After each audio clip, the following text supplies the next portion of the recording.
No, ito na ang ating mga alagang baboy na tatlo, yung tatlong anak ni Marga guys. So ito na sila guys. 33 days gilutas na sila no. So 30 days gilutas na po natin ang ating mga alagang biik. So ito na sila guys no.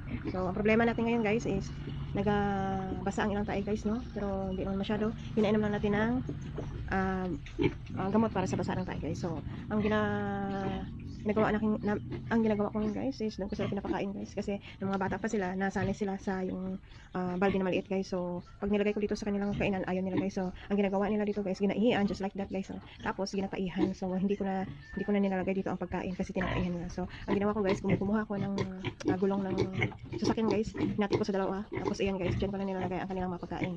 So today guys update ko sa kanila guys is 34 days ko sila nilutas. So ngayon ito na sila guys.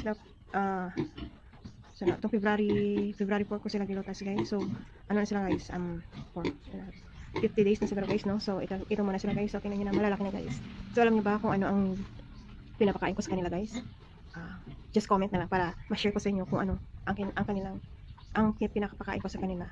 Start nung maliit pa sila na nagdidi pa sila guys hanggang ngayon guys. So makikita niyo naman guys no, lalaki nila guys no. Sige, sige. Bye-bye muna guys. Bye-bye.